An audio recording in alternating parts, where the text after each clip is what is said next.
அரசு வந்து ஆர்ப்பாட்டம் பண்றது தவறுனா திமுக அரசை எதிர்த்து நீங்க ஆர்ப்பாட்டம் தயாராச்சுங்களா சார்? மற்றொரு முன்னாடி எடுத்து சொல்ல தயாராச்சுங்களா?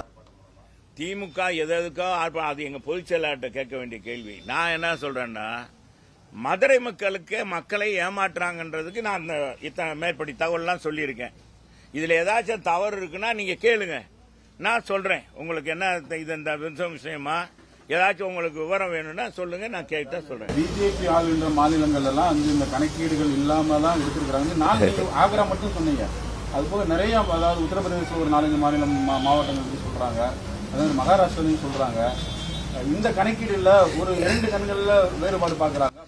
அது நிச்சயமாக அது மாதிரி கிடையாது. எங்களுக்கு அது எப்படி நடந்திருக்கு, ஆனா உண்மையிலேயே இந்த மாற்று அரசாங்கம் திமுக மத்திய அரசு வந்து பாராமுகமா நடந்துக்கிறது. ஆளுங்கட்சிக்கு அவங்க மத்திய அரசு ஆளுகிற கட்சிகள், பாரதிய ஜனதா ஆளுகிற கட்சிகளை மட்டும் அவங்க கொடுக்கறாங்கன்னு நீங்க சொல்றீங்க. அது மாதிரி கிடையாது. கேரளாவில் கொடுத்திருக்காங்கல்ல, கேரளா பினராயி விஜயன் என்டிஏ கூட்டணியில் இருக்காரு, அவங்க முறையாக வந்து டிபிஆர் தயார் பண்ணி உண்மையாக கிடைக்கணுன்றதுக்காக கொடுத்திருக்காங்க. அதனால கிடைச்சிருக்கு. இவங்க உண்மையே இது கிடைக்கணும்டா முறையாக கேட்ட லெட்டர். இங்க இருக்கிற எம்பி நம்ம அன்பு சகோதரர் வெங்கடேஷ் அவர்கள், அவர் 2 முறை நாடாளுமன்ற உறுப்பினராக இருக்கார். அவர் இது என்னன்னா டெக்னிக்கல் ஃபால்ட் இருக்கு, இதை உடனே இவங்க சரி செஞ்சு அனுப்பியிருக்கலாம். அனுப்ப விட்டுட்டு எவ்வளவு நிதி 50% மத்திய அரசு மாநில அரசு 50% நிதி ஒதுக்கணும். அது எந்த வகையில் நிதி ஒதுக்குவீங்க, இந்த நில எடுப்பு எப்படி செய்வீங்க அவங்க கேட்கிறாங்க. நீங்க அதை படிச்சு பாத்தீங்கன்னா எனக்கு சிலது தான் கிடைச்சது. அதனால நான் படிச்சதுனால சொல்றேன். நான் வந்து மாநில அரசை வேணுண்டே குறை சொல்றேன்னு நீங்க நினைக்க கூடாது. எங்க மதுரை மக்களை வச்சு ஏமாத்தக்கூடாது, மதுரை மக்களுக்கு செய்யற மாதிரி நாடகம் ஆடக்கூடாது.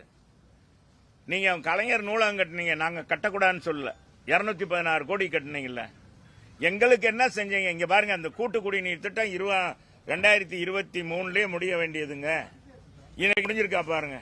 இன்னும் பரிச்சாத்த முறையில் நிறைய இடங்கள்ல மாடக்குளத்தில் பாத்தீங்கன்னா கழிவு நீர் கலக்குது. என்னன்னு அவர்கிட்ட கேட்டா அந்த கழிவு நீரை கலக்கக்கூடாது, இது தனி பைப் லைன் சார், அது ஒரு இடத்துல ஜம்ப் ஆகி போச்சு சார் அப்படின்ற. இவ்வளவு மோசமாக நடக்குது. இது மாதிரி நடக்குதுன்றத எடுத்து சொல்ல வரேன். மற்ற இப்ப ஒருத்தர் கேட்டாரு எல்லா மாநிலங்களையும் இந்த மாதிரி, எந்த மாநிலத்திலையும் இதை வந்து டெக்னிக்கல் மீறி யாரும் செய்ய முடியாது. அவங்க டிபிஆர் வந்து முறையாக கொடுத்திருக்கணும், முறையாக செஞ்சிருந்தா தான் அது கிடைக்கும். அது இல்லைன்னா மத்திய அரசை எதிர்த்து இந்த மாதிரி மாநில அரசை எதுக்கோ வழக்கு தொடுக்கிறாங்க. என்ன சொன்ன, எதுக்கு தொடுங்க, என்ன சொல்றீங்க? என்னன்னா என்ன எஸ்ஐஆருக்கெல்லாம் வழக்கு போட்டீங்க, எஸ்ஐஆருக்கு வழக்கு போறார். இப்பதான் நம்ம தலைவர் முதலமைச்சர் ஒவ்வொரு பகுதிச் செயலாளர் இந்த வீடியோல காமிக்கிறாங்க, நாம திமுக உடன்பிறப்பு அங்கிருந்து பேசுறாரு, எவ்வளவுப்பா போயிருக்கு, எவ்வளவு ஃபார்ம் இஷ்யூ பண்ணிருக்கீங்க, நீங்க என்ன பண்ணி செய்யறீங்க. யாங்க நம்ம முதலமைச்சர் கேட்கிறாரப்பா எஸ்ஐஆர் படிவத்தை பத்தி. அவர் தான் எஸ்ஐஆர் எடுத்து கோர்ட்டுக்கு போயிருக்காங்க, உச்ச நீதிமன்றம். அவரே கேட்கிறார். எப்படியெல்லாம் நடக்குது பாருங்க. எப்படியோ திமுக இந்த தேர்தலில் நாடகம் ஆடி ஜெயிக்கணும்னு நினைக்கிறாங்க. அப்பா, தேர்தல் நேரத்தில் இது போல நடந்துச்சுன்னா நம்ம அதிமுக கூட்டணியில் இருக்கோம், பின்னடைவு ஏற்படுவதற்கான வாய்ப்பு. அதுக்கு தான் நாங்க இதை சொல்றோம். எங்களை நீங்க தான் முதல்ல ஏற்கனவே சதுரங்க வேட்டையில மாதிரி நம்ம நட்டி மாதிரி சொல்லி மக்களை ஏமாற்றி ஆட்சிக்கு வந்துட்டீங்க. மீண்டும் தமிழக மக்களை ஏமாற்றக்கூடாது. இந்த மாதிரி நான் மற்றதுக்கெல்லாம் போக விரும்பலப்பா. எங்க மதுரையை வச்சு நீங்க நாடகம் ஆடக்கூடாதுன்றக்காக தான் நான் சொல்ல வரேன். நீங்க உண்மையிலே மதுரைக்கு செய்யணும்ன்றா டெக்னிக்கலா நீங்க ஏற்கனவே வந்து இதை முறையாக அனுப்பி ஒரு கடிதம் தான் அனுப்பியிருக்காங்க. இது ஆயிரக்கணக்கான கடிதங்கள் மத்திய அரசு மாநில அரசுக்கு அனுப்புவது வழக்கமான ஒன்று. அந்த கடிதத்துக்கு பதில் அனுப்பி உடனடியாக நாங்கள் மறுமுறை இதை மறு பரிசீலனை பண்ணி நாங்கள் டிபிஆர் தயார் பண்ணி அனுப்புகிறோம் அப்படின்னு சொல்லியிருக்கலாம். 2017 இன்னைக்கு இருக்கிற மக்கள் தொகை அடிப்படையில் நாங்கள் அனுப்புகிறோம் அப்படின்னு சொல்லியிருந்தா ஒன்றுமே இல்லை. அதை விட்டுட்டு 2026 தேர்தலுக்காக இன்னைக்கு ஆர்ப்பாட்டம் பண்றது தேவையற்ற ஒன்று. அந்த ஆர்ப்பாட்டத்தில் கூட மக்கள்லாம் என்ன நினைப்பாங்க, வெளி மாவட்டத்து மக்கள் மதுரை மக்களுக்கு விரும்ப இல்லை போல இருக்கு மெட்ரோ. ஏன்னா ஆளுங்கட்சி நடத்துகிற ஆர்ப்பாட்டம் வெறும் 2000 2500 பேர் கலந்துக்கிறாங்கன்னா என்ன அர்த்தம் நினைப்பாங்க. அதைத்தான் லேட்டால இல்ல, முறையா அனுப்பல, லேட்டாவும் அனுப்பியிருக்காங்க. 2011 டேட்டாவை வச்சு அனுப்பிச்சிருக்காங்க. 2011 டேட்டாவை இன்னைக்கு இருக்க மக்கள் தொகை எவ்வளவு? 17 லட்சத்துக்கு மேல மதுரை மாநகர்லயே இருக்கு, மாநகராட்சி. ஆனா இன்னைக்கு என்ன, ஒத்தக்கடை வரைக்கும் அவங்க போடுறாங்க, இந்த பாதை அமைக்கிறாங்க, ஒத்தக்கடை டு திருமங்கலம். அப்ப அந்த வாக்காளர் எடுங்க, இங்க இருக்கிற வாக்காளர் சேர்த்தா 20 லட்சத்துக்கு மேலேயே வருது, அவங்க கேட்ட வாக்காளருக்கு மேலேயே வருது.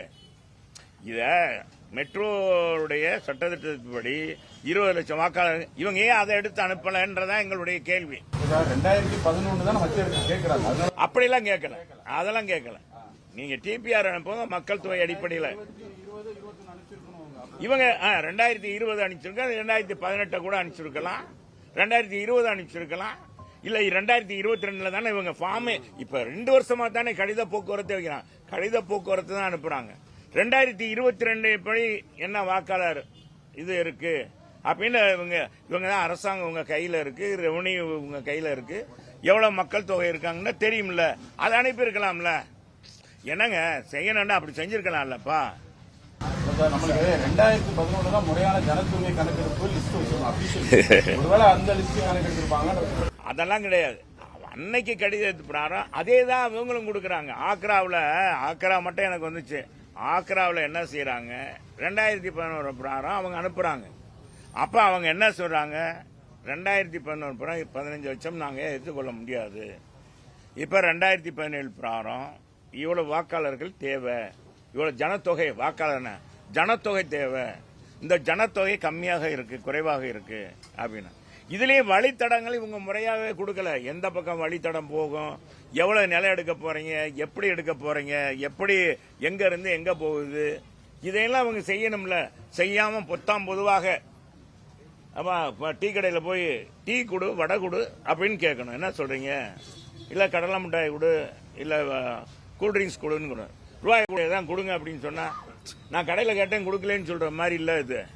அப்ப இந்த கடைக்காரனை எதிர்த்து சண்டை போடுவோம், கல்லவுட் ஏரியாட அப்படின்னா என்ன அர்த்தம்? அதெல்லாம் தப்புப்பா. எங்களை வச்சு ஏமாத்தக்கூடாது.